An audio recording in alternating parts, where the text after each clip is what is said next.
Okay, right. A few weeks ago, I'm just waiting for this to go live. It says going live.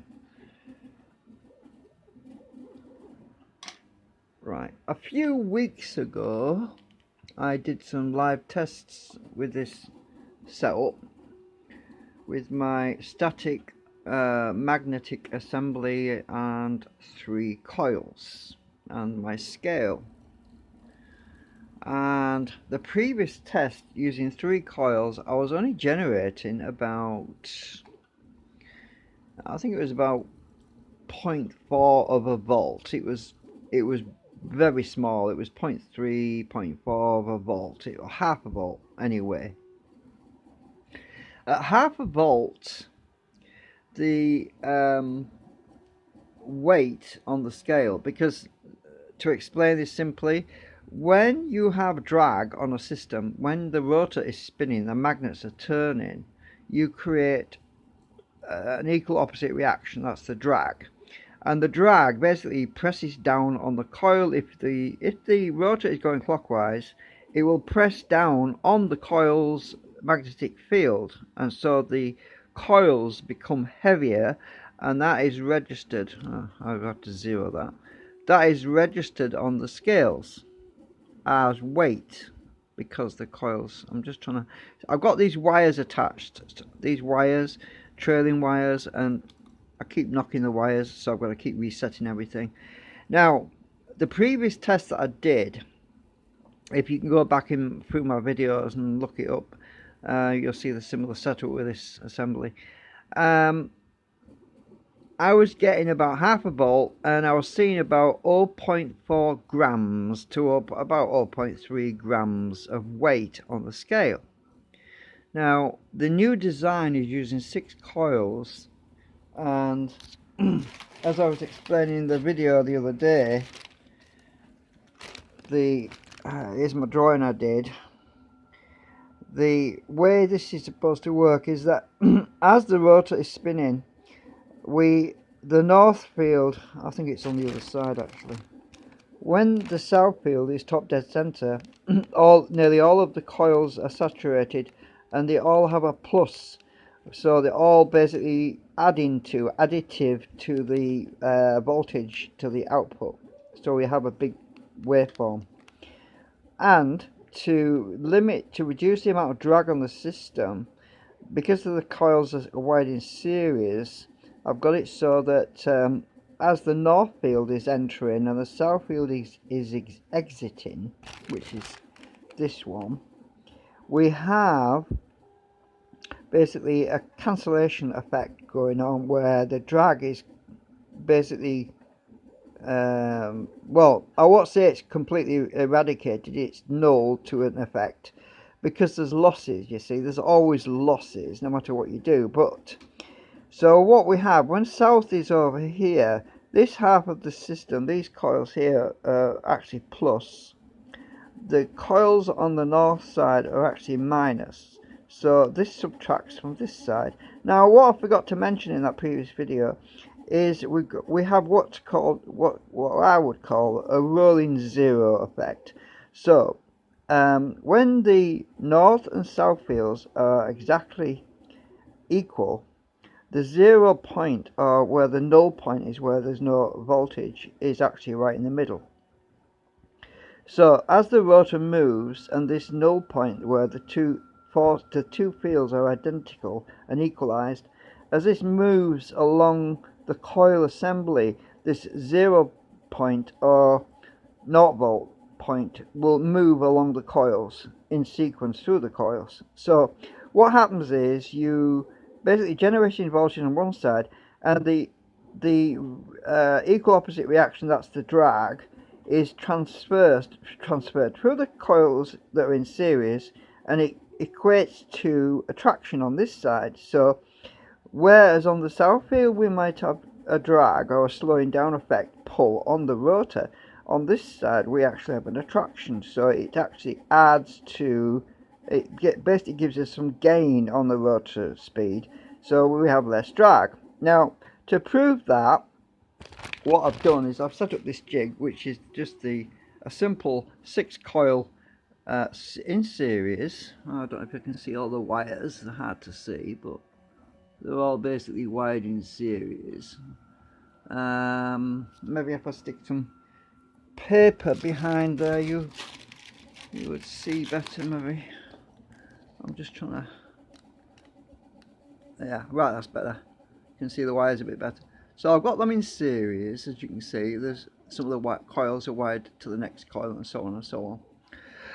Now I'm surprisingly, we are now, with this system, it's now producing about 1.5 volts when I spin this by hand, and I can't get this spinning very fast by hand, but we're actually producing about 1.5 volts, which is about 3-4 times the amount of voltage by me spinning this by hand as previously.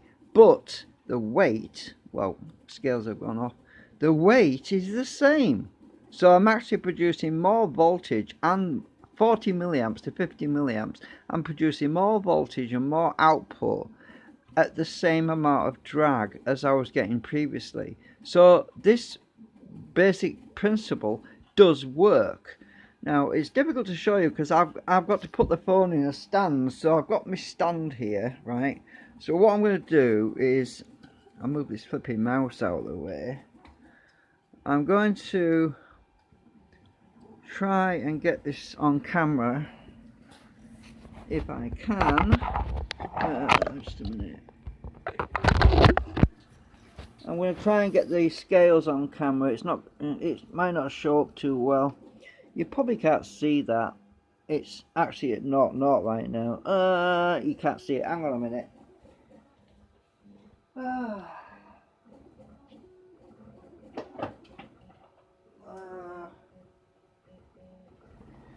I'll get my other thingamajig and put the camera in here. I hate using this tall thing. It's really awkward. Just a minute. Right, I'll stick my phone camera in here, but don't drop the damn thing. Right. I don't want it to overheat as well. I don't know. I can't see what it's looking at. Right. I'm moving my hand around because I'm trying to peek through the gap to see what it's looking at. Right, that's the scale. I can just see it. Oops, it's leaning. It's flopping. This thing might flop over. Right, there's the scale. Right, there's my meter. Can you see the meter? I've got the meter on there.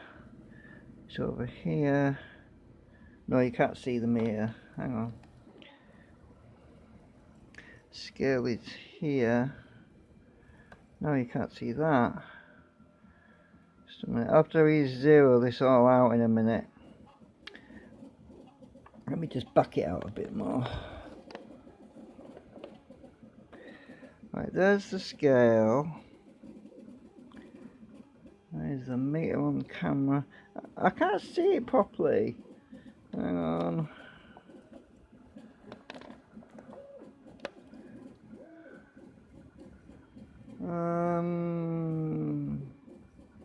I'm just gonna have to hope it is on.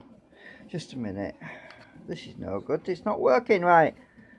Just a sec. I've got this caddy thing to hold it on. Just a minute. I'm trying to touch the screen and mess everything up.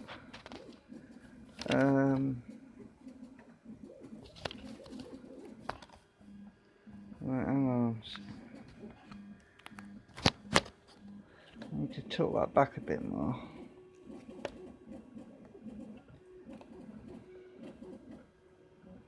Oh, right, is it? Right, I don't know if that's on. Hang on a minute. Oh, this is not good. This is not good. Hang on, I'll move the meter over here. Just a minute. Right.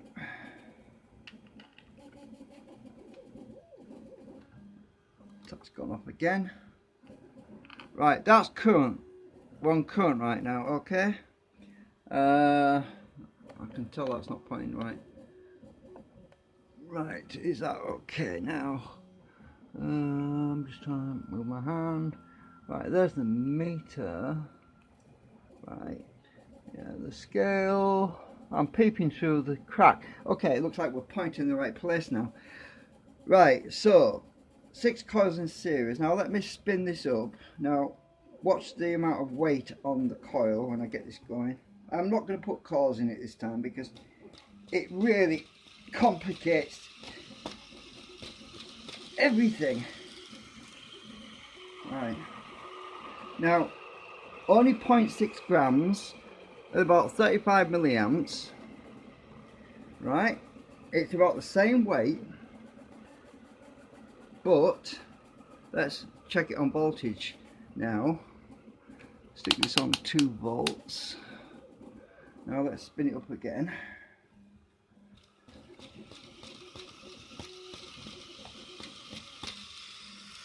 Alright, watch the volts.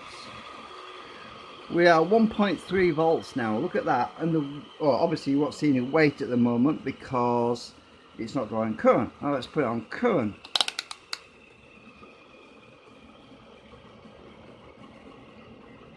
So the system, the series system of coils that I was describing in the drawing, whereas we have a floating zero that moved all the way down through the coils, and whatever drag we have on the exit side equates to attraction on the other side of the coil, so that the rotor doesn't slow down as much. And we can see that by the weight. Oh, the wires have got knocked, so it's red. Oh no, that's fine. So we can see it by the weight of the coil itself, the actual arrangement of the coil. So the system does appear to work. But no, it's not over unity. I'm not making any outlandish claims like that. What I am saying is it's efficient, and that's what we're looking at, is high efficiency. Right, so let me spin this up again. Now to prove this, what I'll show, I've knocked that again, zero it again. Now if this, what am I doing? 0. If I spin this again and then put this the other way around, you'll see that it actually goes, it loses weight because it'll be negative. Now let's spin it again. If this is spinning anti-clockwise and I turn it around like this, put it back, you'll see minus, because now the rotor is going that way. In other words, it's going up and the coil's losing weight. So that's the minus 0.5. Turn it around, and now it should have a positive value, which it has, 0.2. Obviously it's slowing down now. Let's speed it up again.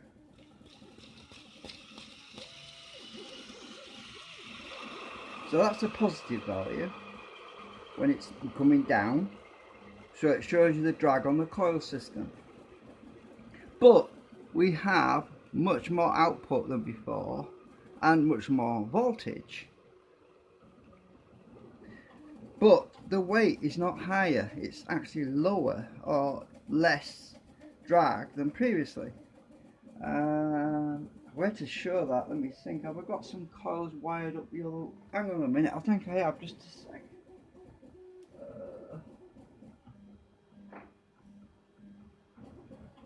Yeah, these 3 coils are the same. These are wired, there's just 3 of them. These are also in series, right? These are the ones I was using previously in the previous test. Let me just make sure all that's connected. I think I've got that wired differently. Hang on a minute. That's the outside. That's the outside. Yeah, this is wired differently. Just a minute. Where's the other side?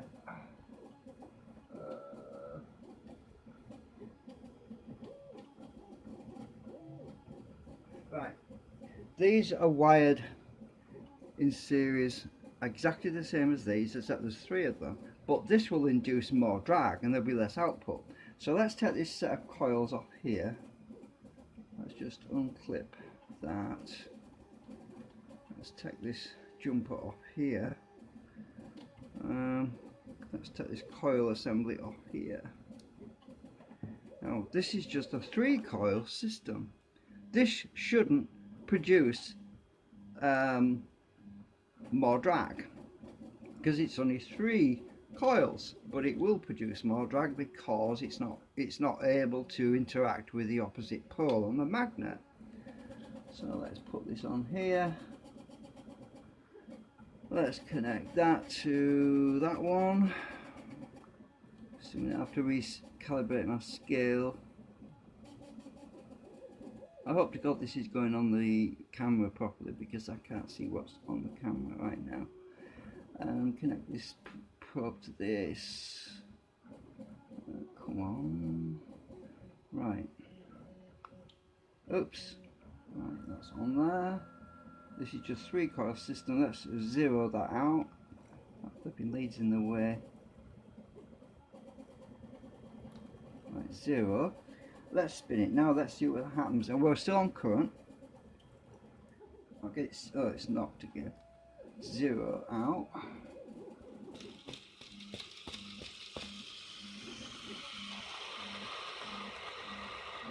Look at that. 0.7 grams. 0.7 grams.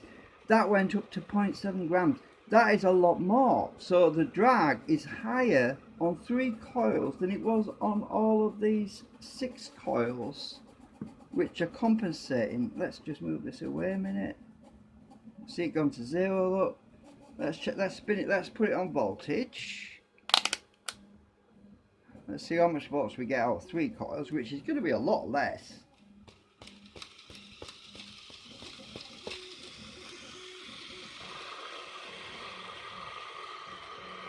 .65 volts AC. That's all we've got. 0.65 volts AC. Pitiful. Put it back on current. 0.45. Look. Current. About 28 milliamps. So the 3-coil system is producing less output voltage, less output current, but it shows up as much heavier on the scale, which means more drag. Let's do this again. We'll leave it on current. I've knocked the scale again.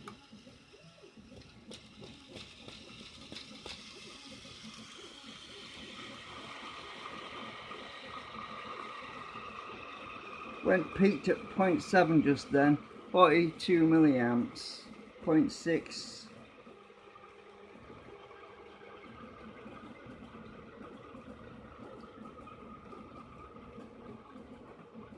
So the basic concept on what I'm talking about, using in the drawings, of using half of the coil arrangement to pull on the opposite pole as one pole is exiting.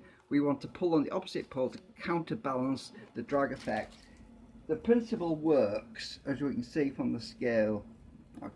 It just goes out of alignment. This just to keep knocking it, but you're seeing it anyway. So these coils are exactly the same. They're wound exactly the same as.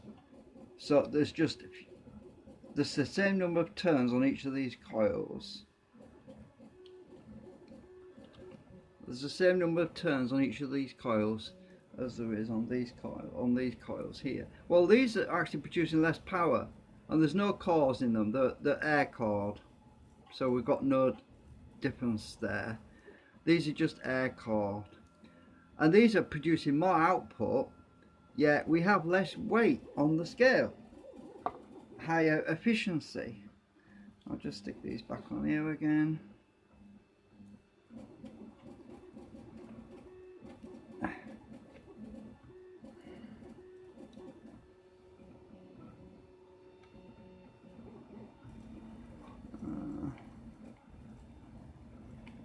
Where's my other wire? Damn it. Come on. Grip. Where's my other wire gone? I can't see the. Which is the. Oh, there it is. hard to see, my eyes are bad. Right, let's recalibrate the scale. 0. Right, on current, let's spin this up.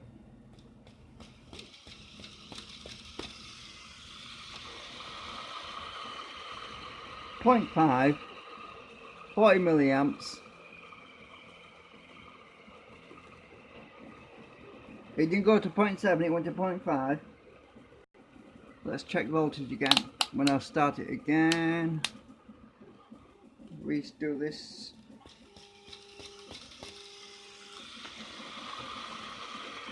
.2 volts.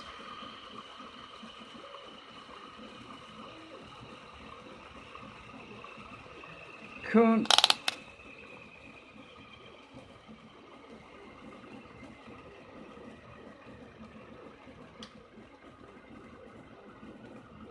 So yeah, I wanted to validate that myself for my own peace of mind, because I'm building a new device at the moment, and I certainly don't want to go to all the trouble of building a new device and then think, oh, and then find out, oh shit, my idea doesn't work. And this validates that it will work. So that's really good news for me, because it means I'm not wasting my time. So that's that. Anyway, I've got to get this phone out of here now. It was just a little test. You have to go back in my videos to look at the earlier one. I'll try and find a link and stick it in the description if I can find it. Oh, a minute. Right. God, this phone's hot again. Right, so that was fun. I've still got loads more coils to wind. I've basically got about 26. I've got another 26 to wind or something like that anyway. It's a daunting task, but my coil winder makes life a bit easier. I want to get a full set in there, you see. So I've got more voltage to play around with. I should be able to, out of each set of coils on the generator, when I build the new one, this is the current one, when I get the new one built, and at about 6,000 RPM, I should be able to get somewhere around about 56 volts per 6 coils. So 56 volts per 6 coils, something like 100 milliamps per 6 coils, and there's basically 1, 2, 3, there's 8 sets altogether. So there's 8 sets of 6. Yeah, we should get some substantial voltages and current out of the new device, and we should be able to see very little drag on the system. Anyway, thank you for watching.